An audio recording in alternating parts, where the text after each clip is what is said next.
Hello friends, welcome to my YouTube channel loss of education. दोस्तों, आज मैं भारतीय इतिहास के वैसे टॉप सिलेक्टेड क्वेश्चन लेकर आया हूं जो बार बार एग्जाम में रिपीट किए जाते हैं। दोस्तों, मैंने टॉप सिलेक्टेड क्वेश्चन को टॉप पार्ट वाइज बांट दिया है, जिससे आपको याद करने में आसानी होगी। प्रत्येक पार्ट में मैंने 50 क्वेश्चन को रखा है। दोस्तों, अपने पहले क्वेश्चन की ओर बढ़ने से पहले मैं इतना ही कहना चाहता हूं कि अगर मेरा वीडियो पसंद आता है तो लाइक, शेयर, सब्सक्राइब करें, ताकि मैं जो भी वीडियो डालूं सबसे पहले आपके पास आए। तो दोस्तों, चलते हैं अपने पहले प्रश्न की ओर। मेरा पहला प्रश्न है, विक्रमशिला विश्वविद्यालय की स्थापना किसके द्वारा की गई? सही उत्तर है धर्मपाल। विक्रमशिला विश्वविद्यालय भारत का एक प्रसिद्ध विश्वविद्यालय था। नालंदा विश्वविद्यालय और विक्रमशिला विश्वविद्यालय दोनों पाल वंश के राजकाल में शिक्षा के लिए विश्वविख्यात थे। ये दोनों बिहार राज्य में हैं। विक्रमशिला विश्वविद्यालय की स्थापना 8वीं शताब्दी में पाल वंश के राजा धर्मपाल ने की थी। 1203 ईस्वी में बख्तियार खिलजी के आक्रमण के समय इसे नष्ट कर दिया गया था।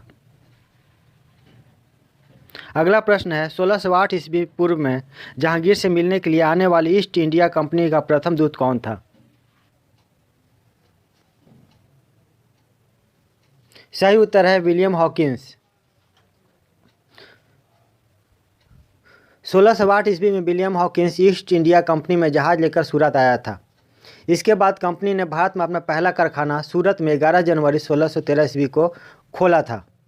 इसके लिए कंपनी ने मुगल बादशाह जहांगीर से इजाज़त लेने के लिए विलियम हॉकिंस को जहांगीर के पास भेजा था। अगला प्रश्न है, पंचशील के सिद्धांतों का प्रतिपादन किसने किया? सही उत्तर है पंडित जवाहरलाल नेहरू। पंडित जवाहरलाल नेहरू ने पंचशील सिद्धांत बौद्ध धर्म के पंचशील सिद्धांत से लिया है, जो थे हत्या न करना, चोरी न करना, व्यभिचार न करना, असत्य न बोलना और मद्यपान न करना। पंचशील सिद्धांत पंडित जवाहरलाल नेहरू ने 29 अप्रैल 1954 को प्रतिपादित किया। इसके अंतर्गत भारत और चीन पंचशील समझौते के रूप में सामने आए।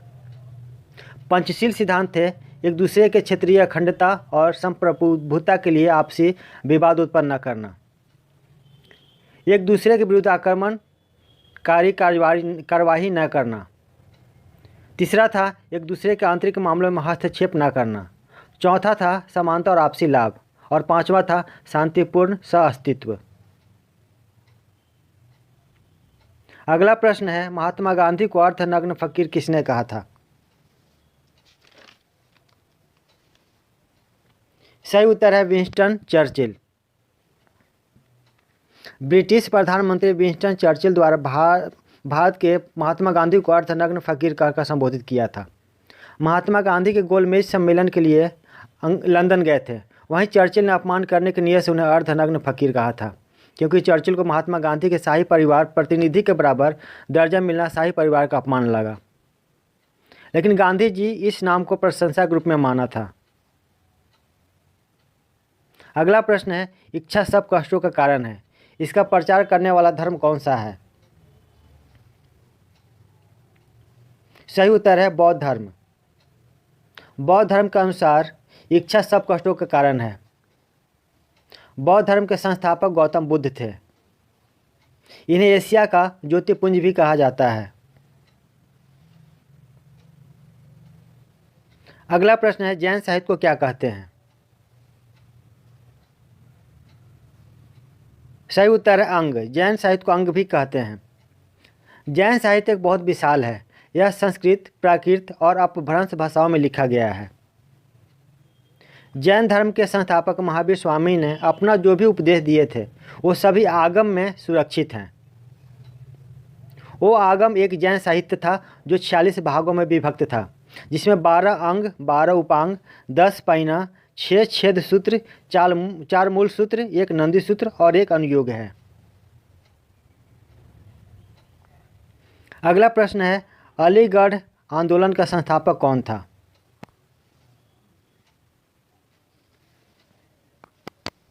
सही उत्तर है सर सैयद अहमद खान।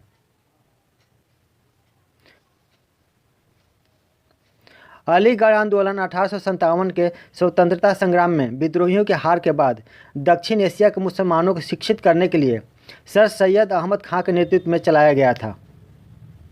इन्हीं के प्रयासों से मोहम्मडन एंग्लो और ओरिएंटल कॉलेज की स्थापना की गई, जो बाद में अलीगढ़ मुस्लिम विश्वविद्यालय के रूप में प्रसिद्ध हुआ था। अगला प्रश्न है, तीर्थयात्रियों का राजकुमार किसे कहा जाता है? सही उत्तर है ह्वेनसांग। तीर्थयात्रियों का राजकुमार ह्वेनसांग को कहा जाता है।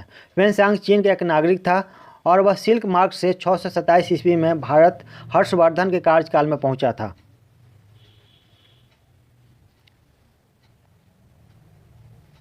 अगला प्रश्न है, बुद्ध ने अपना पहला प्रवचन या उपदेश कहाँ दिया था? सही उत्तर है सारनाथ में, जो बिहार में है। ज्ञान प्राप्ति के बाद गौतम बुद्ध सारनाथ आए थे। यहाँ उन्होंने अपने 5 ब्राह्मण सन्यासियों को शिष्यों को पहला उपदेश दिया। इस प्रथम उपदेश को धर्म चक्र परिवर्तन भी कहा जाता है। अगला प्रश्न है, उस मुगल शहजादा का नाम बताइए जिसने भगवत गीता का फारसी में अनुवाद किया था।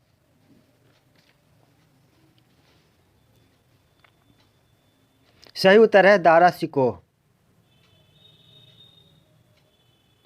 हिंदू धर्म का अध्ययन करने वाला प्रथम मुस्लिम दारा शिकोह था। शाहजहां के 4 पुत्रों में सर्वश्रेष्ठ दारा शिकोह सर्वाधिक शिक्षित और लेखक था। उसने अनेक धर्म ग्रंथों को फारसी में अनुवाद किया था। अगला प्रश्न है, प्रसिद्ध खजुराहो के मंदिर का निर्माण किसने किया था?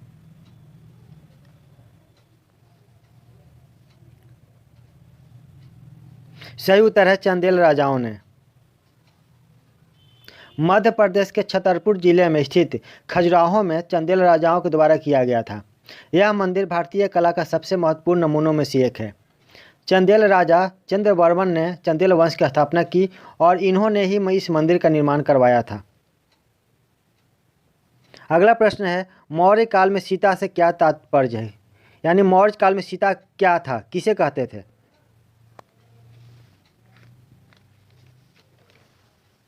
सही उत्तर है राजकीय भूमि से प्राप्त आय।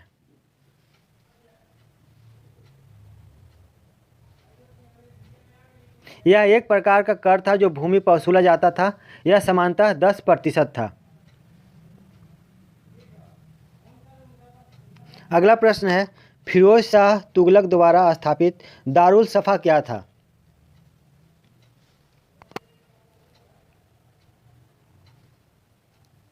सही उत्तर एक खैराती अस्पताल। फिरोज शाह तुगलक दिल्ली सल्तनत में तुगलक वंश का शासक था। उसका कार्यकाल 1351 ईस्वी से 1388 ईस्वी था। उसने अपने शासनकाल में ही चांदी के सिक्के चलवाए।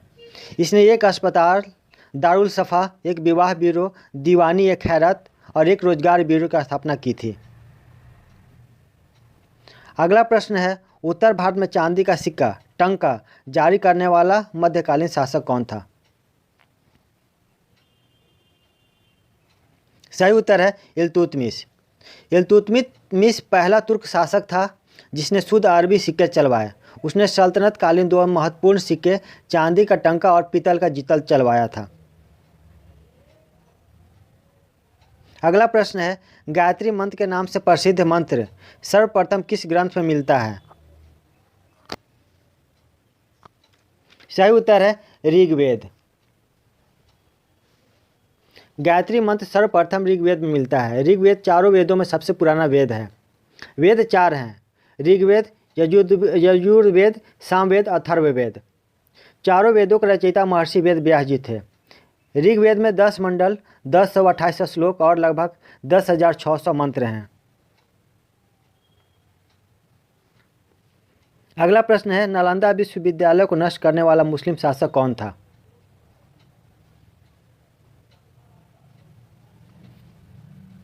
सही उत्तर है मोहम्मद बिन बख्तियार खिलजी।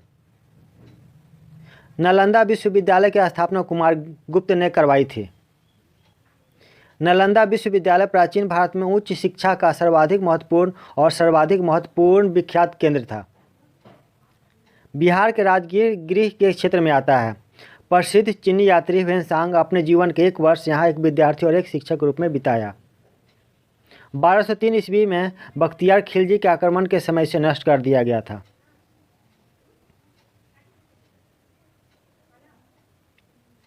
अगला प्रश्न है, सिंधु घाटी के लोग किसकी उपासना करते थे?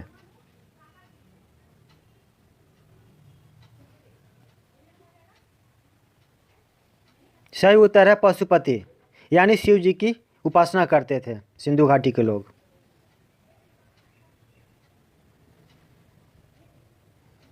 अगला प्रश्न है, मेगास्थनीज बहुत वर्ष तक किसके दरबार में रहते थे?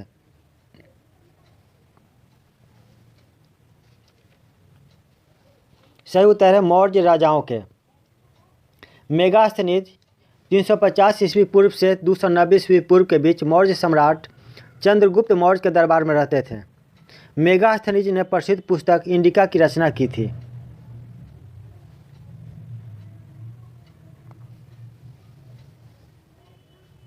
अगला प्रश्न है, अंतिम मुगल शासक कौन था? सही उत्तर है बहादुर शाह जफर। बहादुर शाह जफर अंतिम मुगल शासक था जिसने 1857 तक दिल्ली की सत्ता संभाली, परंतु प्रथम स्वतंत्रता संग्राम में हार के बाद अंग्रेजों द्वारा बंदी बना लिया गया और रंगून जेल में बंद कर दिया गया।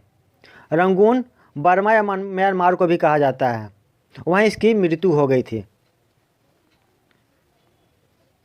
अगला प्रश्न है, सती प्रथा का सर्वाधिक विरोध किसने किया था? सही उत्तर है राजा राम मोहन राय। दोस्तों, सती प्रथा क्या होता है? सती प्रथा वह प्रथा थी जिसमें पति की मृत्यु होने के बाद उसकी विधवा पत्नी को पति के चिता के साथ ही जलना पड़ता था या जबरदस्ती उसको जला दिया जाता था। इस प्रथा को तत्कालीन ब्रिटिश भारत के governor general Lord William Bentinck द्वारा 4 दिसंबर 1829 को रोक लगा दिया गया था। दोस्तों, इस प्रथा का एक महत्वपूर्ण घटना भी जुड़ा हुआ है। वह घटना यह था कि राजा राम मोहन राय किसी कार्यवश लंदन गए हुए थे। उसी दौरान घर पे इनके बड़े भाई की मृत्यु हो गई। मृत्यु हो जाने के पश्चात इनकी भाभी को इनके भाई के साथ जला दिया गया था, जिससे वे बहुत आहत हो गए और इसी घटना के कारण उन्होंने सती प्रथा का सर्वाधिक विरोध करना शुरू कर दिया था। अगला प्रश्न है, निम्नलिखित में से किसे गरीब नवाज कहा जाता है? सही उत्तर है मोइनुद्दीन चिश्ती। ख्वाजा मोइनुद्दीन हसन चिश्ती की मजार अजमेर शहर में है। ख्वाजा मोइनुद्दीन चिश्ती गरीबों का मसीहा थे जो दीन दुखियों के दुखों को दूर करते थे। वे खुद भूखे रहकर दूसरों की खाना खिलाते थे, परोपकार करते थे, जिसके चलते उन्हें गरीब नवाज कहा जाता है। अगला प्रश्न है, कुतुब मीनार कहाँ है? सही उत्तर दिल्ली। कुतुब मीनार दिल्ली में स्थित है। कुतुब मीनार की नींव गुलाम वंश के संस्थापक कुतुबुद्दीन ऐबक ने डाली थी। इसे शेख ख्वाजा कुतुबुद्दीन बख्तियार काकी की स्मृति में बनवाया गया। कुतुब मीनार के निर्माण कार्य को पूरा कराने का श्रेय इल्तुतमिश को है।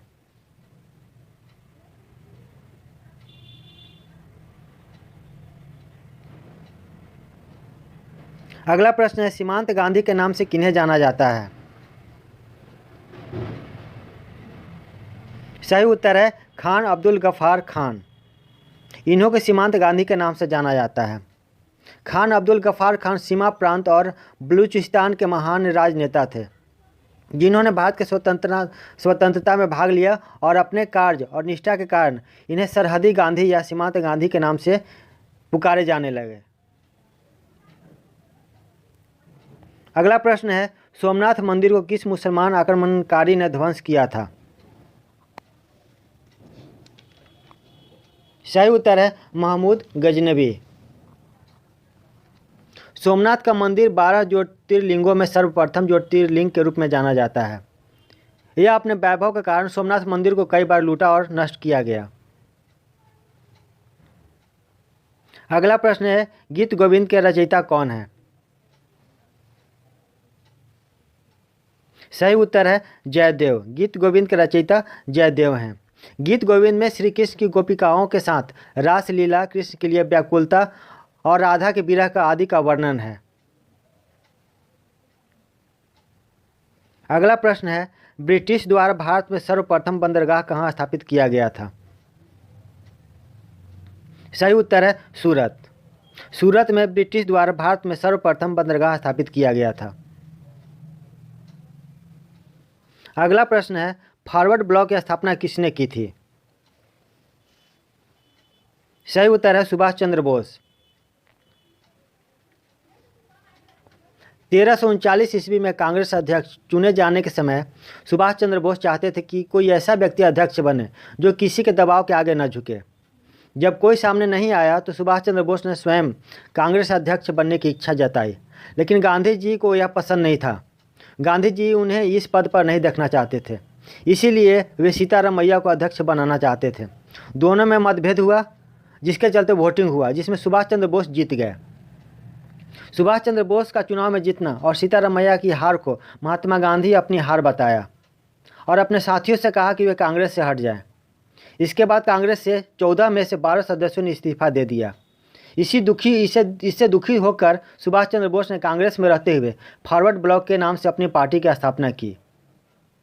कुछ दिनों बाद सुभाष चंद्र बोस को कांग्रेस पार्टी से निकाल दिया और वे स्वतंत्र रूप से अपना जो फॉरवर्ड ब्लॉक बनाया था उस पर ध्यान देने लगे। अगला प्रश्न है, जलियांवाला बाग हत्याकांड कब हुआ था? सही उत्तर है 13 अप्रैल 1919। जलियांवाला बाग हत्याकांड भारत के पंजाब के अमृतसर में स्वर्ण मंदिर के निकट 13 अप्रैल 1919 को बैसाखी के दिन हुआ था। रॉलेट एक्ट का विरोध करने के लिए सभा हो रही थी, जिसमें जनरल डायर नामक के अंग्रेज अफसर ने सभा पर अंधाधुंध गोलियां चलवा दी, जिसमें 400 से अधिक लोग मारे गए और 2000 से अधिक लोग घायल हुए थे।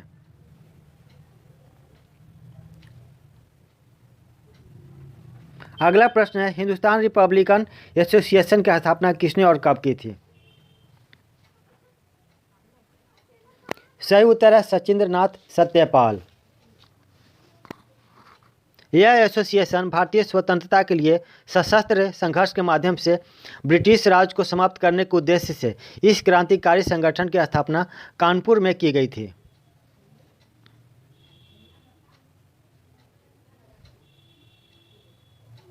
अगला प्रश्न है, मयूर सिंहासन पर बैठने वाला अंतिम मुगल शासक कौन था? सही उत्तर है मोहम्मद शाह। मयूर सिंहासन को तख्ते हाउस भी कहा जाता था। इसे शाहजहां ने अपने बैठने के लिए बनाया था। मयूर सिंहासन शाहजहां के बैठने का राज सिंहासन था। उस पर नाचते हुए मोर की आकृति बना हुआ था। पूरा सिंहासन ठोस सोने का बना हुआ था। उस पर बहुमूल्य रत्न जड़े हुए थे।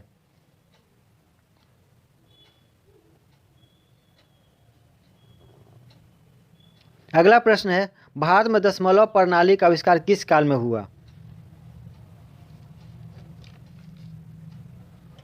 सही उत्तर है गुप्त काल में।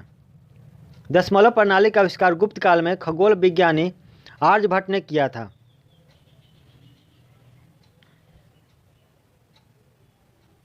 अगला प्रश्न है, चौथ नामक कर किसके द्वारा लिया जाता था? सही उत्तर है मराठों द्वारा। चौथ 17वीं और 18वीं शताब्दी में 1/4 राजस्व प्राप्ति को कहा जाता था।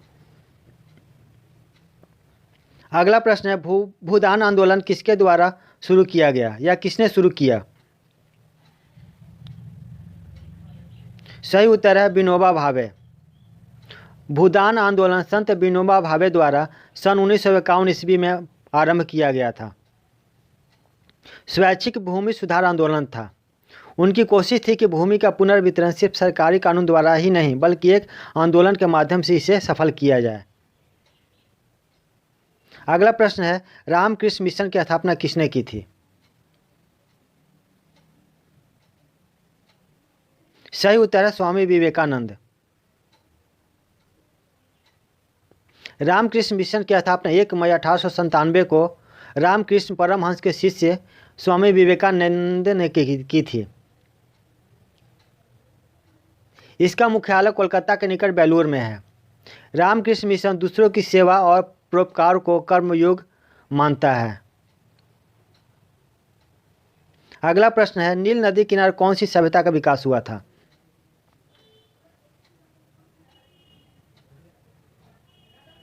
सही उत्तर है मिस्र की सभ्यता।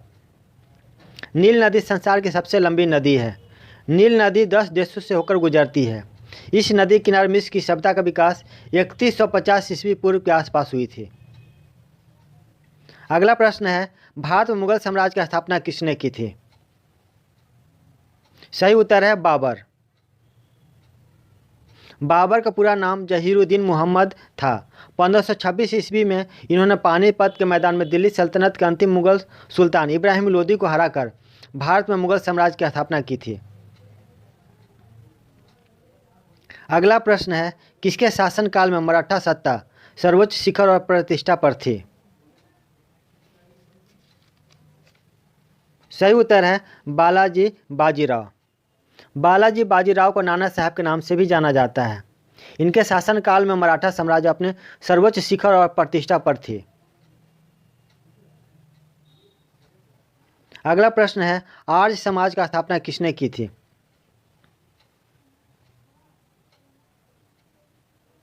सही उत्तर है स्वामी दयानंद सरस्वती।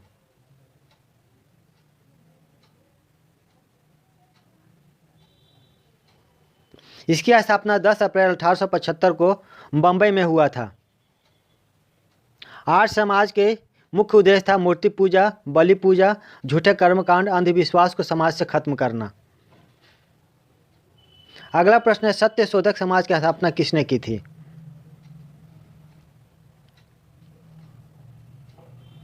सही उत्तर है महात्मा ज्योतिबा फुले। सत्यशोधक समाज की स्थापना 24 सितंबर 1873 में ज्योतिबा फुले के द्वारा किया गया था, जिसका उद्देश्य समाज में ऊंच नीच, छुआछूत, सूदखोरी को मिटाना और शिक्षा को बढ़ावा देना था। अगला प्रश्न, भारत का महान ज्येष्ठ व्यक्ति के नाम से कौन प्रसिद्ध है? यानी ग्रांड ओल्ड मैन के नाम से कौन प्रसिद्ध है? सही उत्तर है दादा भाई नौरोजी। दादा भाई नौरोजी को ग्रांड ओल्ड मैन या भारत के महान ज्येष्ठ व्यक्ति भी कहा जाता है।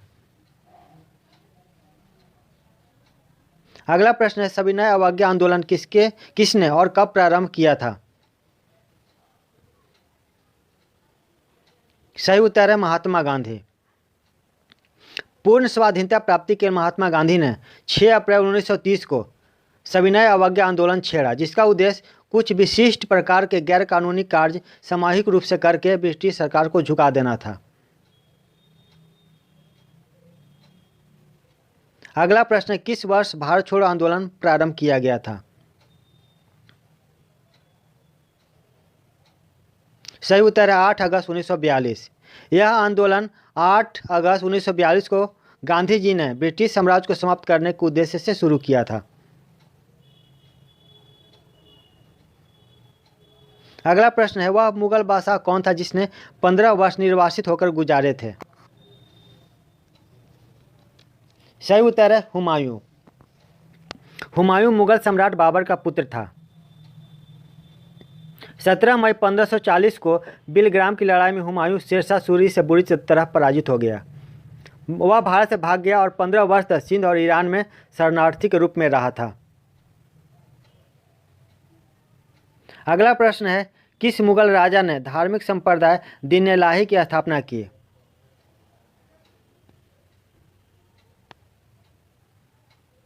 सही उत्तर है अकबर। दीन-ए-इलाही और 1582 ईस्वी में मुगल सम्राट अकबर के द्वारा शुरू किया गया एक समरूप धर्म था, जिसमें सभी धर्मों के मूल तत्वों को डाला गया। इसमें प्रमुख धर्म हिंदू और इस्लाम थे।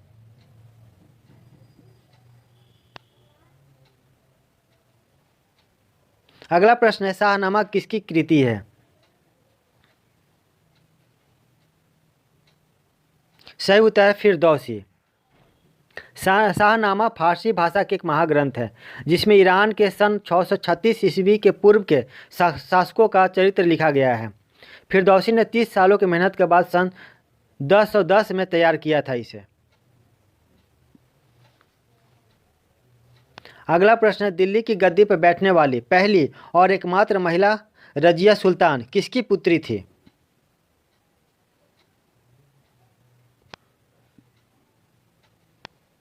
सही उत्तर है इल्तुतमिश। रजिया सुल्तान का शासनकाल 1236 ईस्वी से 1240 ईस्वी तक था, जो 3 वर्ष का था। रजिया सुल्तान एक सेवक की बेटी थी, यानी इल्तुतमिश की, जो गुलाम वंश के शासक कुतुबुद्दीन ऐबक के यहाँ सेवक के रूप में कार्यरत थे। बाद में उन्हें प्रांतीय गवर्नर बना दिया गया। अगला प्रश्न है, हड़प्पा कालीन घर बने होते थे, यानी हड़प्पा कालीन किस चीज़ के घर बने होते थे उसमें?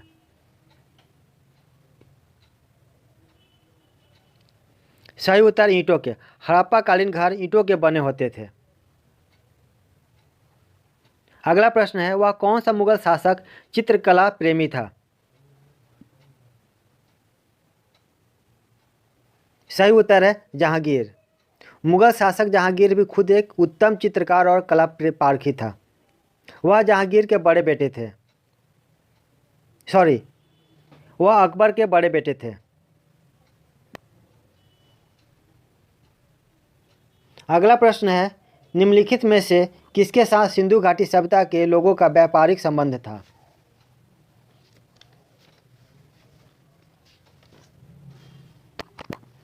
सही उत्तर है मेसोपोटामिया के साथ। मेसोपोटामिया की यूनानी अर्थ होता है 2 नदियों के बीच का क्षेत्र। हड़प्पा सभ्यता को मेसोपोटामिया में मेहुला कहा गया है।